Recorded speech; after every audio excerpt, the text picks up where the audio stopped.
will never solve this sort of emotional, psychological, existential problem of feeling out of control with respect to time, feeling on the back foot with respect to time. We'll never solve that through efficiency.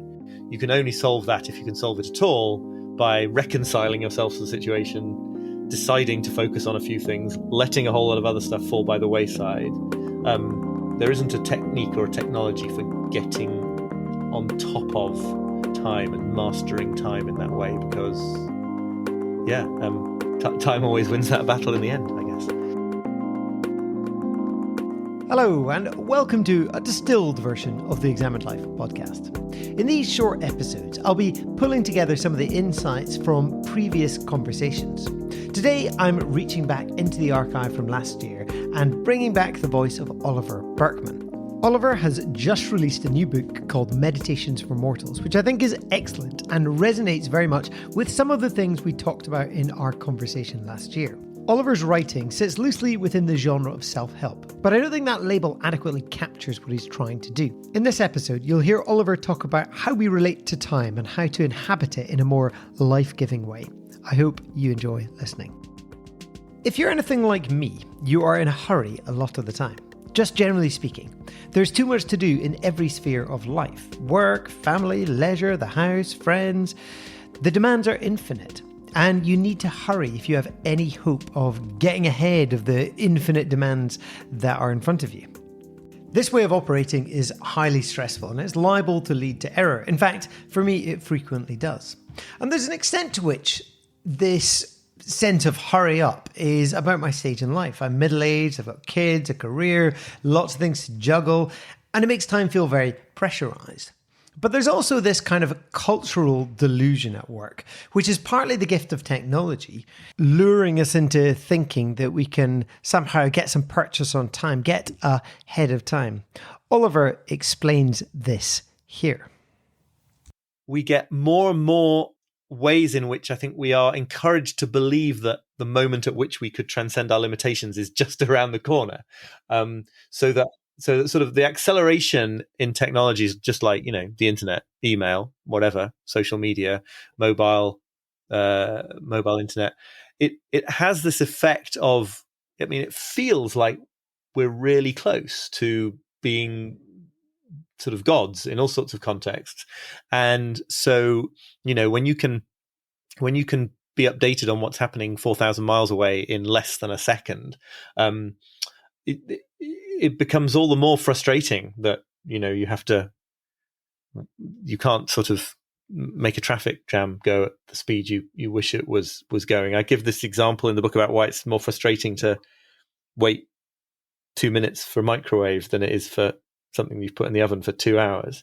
And it's very much something to do with this kind of feeling that if it can be that quick, it ought to be even quicker, that we now have the technology that means we shouldn't have to compromise with our desires, and therefore it makes the remaining ways in which we do have to compromise all the more infuriating. I think I guess they're the same point in some ways, but as we test the limits of individuals in the workplace and the limits of the environment and the limits of all the ways in which we live in a culture and an economy that tests the limits, we're also being given all these technologies that sort of whisper that maybe we can pass the test and sort of achieve escape velocity somehow. It's a weird situation to be in. That's my conclusion. Perhaps you can relate to what Oliver was saying just there. I certainly can. We are inured into this kind of sense of impatience at the world because we have such power through technology that it makes us frustrated when we have to wait for anything. Though, as Oliver points out, it's not only that technology makes us kind of frustrated and impatient, it actually doesn't solve the problems that it promises to solve. There's this much observed phenomenon in all sorts of different fields where if all you do is you make a system more efficient, then it actually just sort of clogs up with more junk, right? So the classic example of induced demand in traffic management, if you widen a motorway to add an extra lane to ease congestion, it becomes a more appealing route for more drivers, so more people use that route, and the congestion, at least in some cases, tends back towards what it originally was.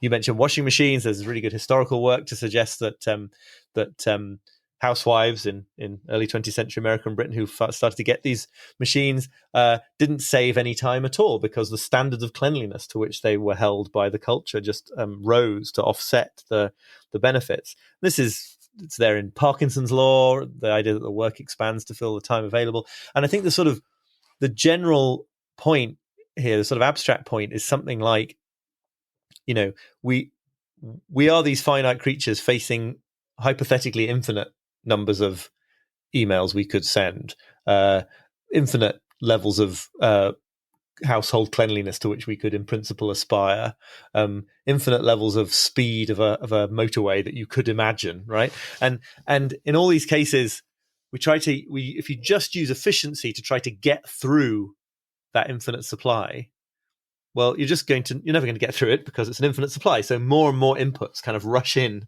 to fill the gap. And so using efficiency and optimization as a way to try to get on top of the situation, to try to master time, is sort of doomed to fail, because it's an attempt to sort of escape the reality of the situation. So I guess on a sort of concrete level, what I'm saying in the most recent book, I think, is, nothing wrong with getting a bit more efficient in certain areas of life. If it takes you an hour to find the things you need for breakfast in the morning, then there's probably some efficiency that you can be working on in that system. But we'll never solve this sort of emotional, psychological, existential problem of feeling out of control with respect to time, feeling on the back foot with respect to time. We'll never solve that through efficiency. You can only solve that, if you can solve it at all, by reconciling yourself to the situation, deciding to focus on a few things, letting a whole lot of other stuff fall by the wayside. You can't. There isn't a technique or a technology for getting on top of time and mastering time in that way, because, time always wins that battle in the end, I guess. There's a significant industry of public speakers and coaches and writers who are providing solutions to these problems, hacks for life that will help you fit more in and live the most extraordinary life and defy your limits. And I'm a sucker for these books and these people. I want that advice. But as Oliver points out in this next clip, it is this approach of thinking that we can live outside of our limits that creates the problem in the first place. So at the beginning of the book, I quote Jocko Beck, the late American Zen Buddhist, who said, "What makes it unbearable," I think she's talking about life as a whole, "what makes it unbearable is your mistaken belief that it can be cured." And I really like this kind of bucket of ice water over the head kind of observation, because it's like, oh yeah, it just rings immediately true to me. It's like, oh yeah, the problem here was thinking that I was going to find some way to escape the terms and conditions of the human condition. It wasn't the fact that I can't do that. It was the fact that I thought I might be able to do it. Like Oliver, I find this realization sobering and liberating in a really profound way. It's like something in me unclenches at that realization that actually I'm limited. I can't solve these problems. And life isn't going to resolve itself in some neat way. Oliver goes on and explains helpfully, I think, what this looks like. Once you really see that there will always be too much to do and too many things that genuinely matter, not just sort of nonsense busy work, but really, really important ways to spend a life. Once you see that there are far more of those than you're ever going to actually have the chance to get around to in a finite life, how does that change everything, really? I mean, both partly, of course, one's choices about what you spend time on, but also just how it feels to be human in this situation. I don't know. I think what I'm always coming back to is this sort of it's a theme, or it's a sort of perspective or way of approaching things. It's always like there's some kind of freedom, for me anyway, and liberation in realizing that our situation is sort of even worse than we thought it was. If you think that it's really hard to make time for everything that matters in life. That's a very stressful and anxiety-inducing situation.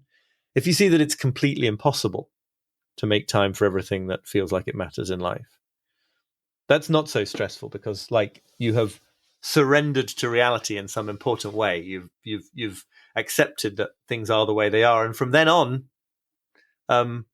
you're sort of freer to choose a few things to spend your time on, because you're sort of no longer haunted by this impossible goal.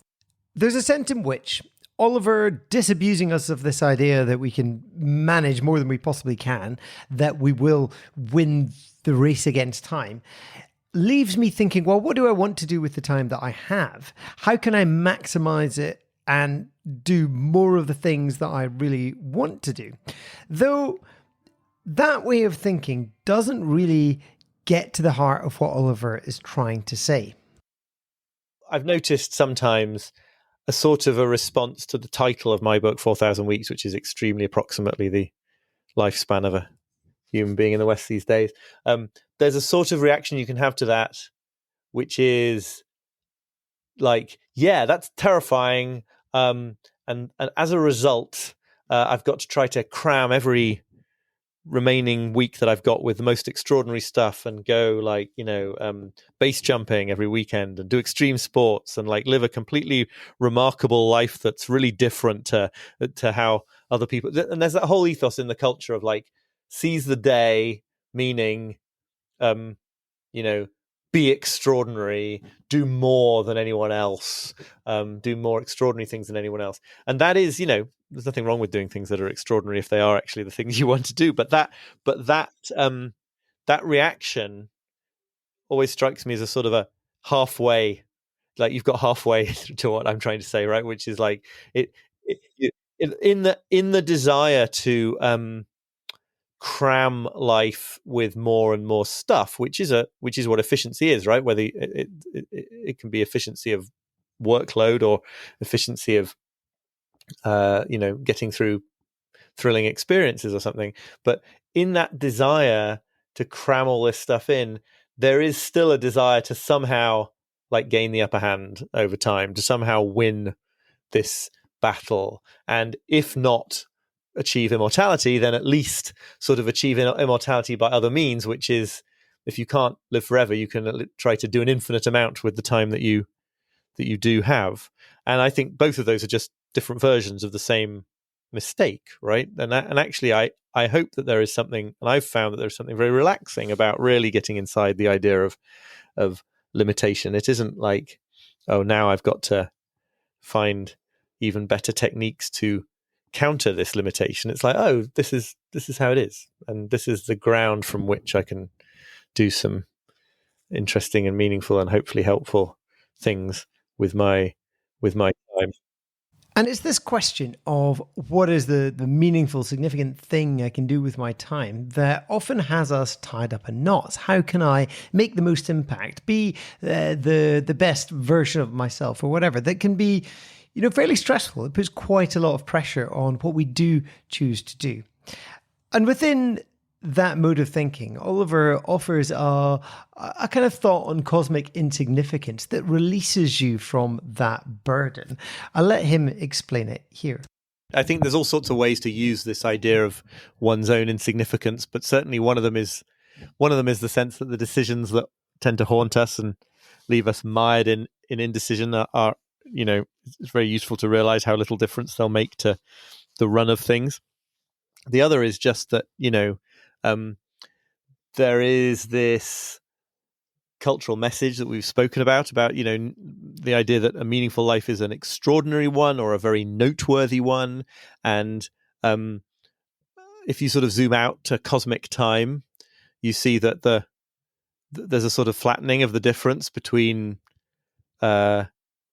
living a very quiet and so-called ordinary life and living a very big deal and extraordinary life, because on the scale of the cosmos, all these extraordinary people are basically the same tiny little pinpricks of consciousness as the ordinary ones. And actually I find in that the possibility of seeing that there is more meaning in the ordinary things I do than I had realized. And so I don't want to live a life where cooking dinner on an ordinary weeknight is a distraction from living a meaningful life. I would like to live a life where that was part of a meaningful life, and it helps to. I mean, basically, I think what I'm doing with that idea is you take a sort of y-axis on the graph of how important your activities are, and you could plot, having a boring, mundane life at the bottom, and then doing some extraordinary, world-changing things a bit further up. But if you then extend the x-axis for another sort of 10,000 miles, sorry, the y-axis, if you extend the y-axis 10,000 miles further up, everything's down at the unimportant end of the scale, and that is liberating too, I find. One of the insights that I really valued in the conversation with Oliver was his distinction between time that we used instrumentally for some future gain and that time that we use to do something for its own sake, doing what he calls atelic activities. These, he says, kind of enrich the time that we have. If you just end up focusing on achieving those goals, if you're never sort of letting life cash itself out in the moment as meaningful now, then it's never going to happen because it's only ever now. And so it's a different way of inhabiting time, as you say, and sort of it's a way of more fully inhabiting time, because there is something about that purely instrumental mindset that sort of skirts over the surface of life towards the moment of truth when it's all sorted out, or the project is launched, or you can retire, or whatever it is in each person's case. So you might be wondering, like me, whether these thoughts have any real practical application to life. Can we change the way that we approach life and approach our finitude, the time that we have? I put this question to Oliver and asked him, has working through this idea of how we embrace our limitation had any practical impact on the way he approaches time?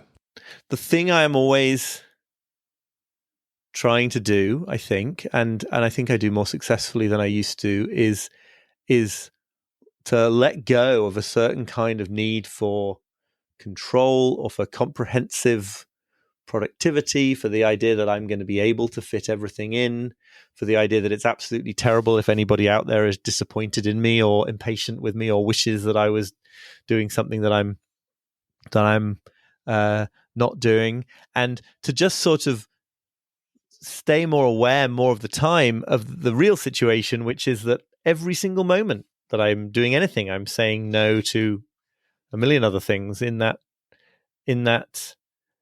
choice. So, if I leave behind some unanswered emails to go and spend, the evening with my son, because I would rather do that. I mean, most people would endorse my decision, but the feeling that if I just gave it another hour, I would have those emails all done, takes away value from it leaches into the experience of being with my son, and it gets very difficult. If I understand instead that, to finish those emails would be literally, no, not literally, but it would be a drop in the ocean. It would be nothing compared to I would be the incoming supply is infinite. It's never ending. It's just a question of doing what you can.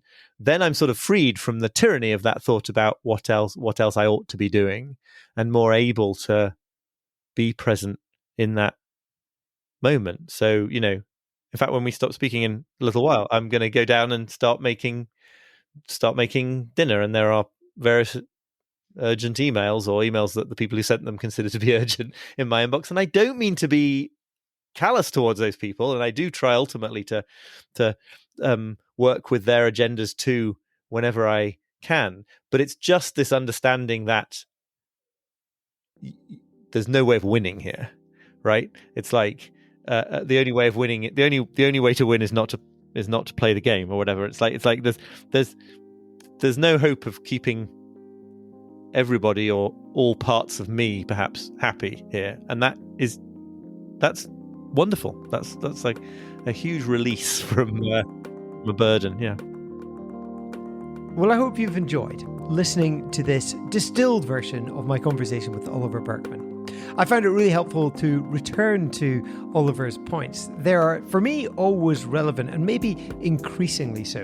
We live at a time where there's massive emphasis on efficiency and productivity and measurability, and this can rob us of the ability to inhabit the time that we do have, to let life cash itself out in the moment, as Oliver puts it.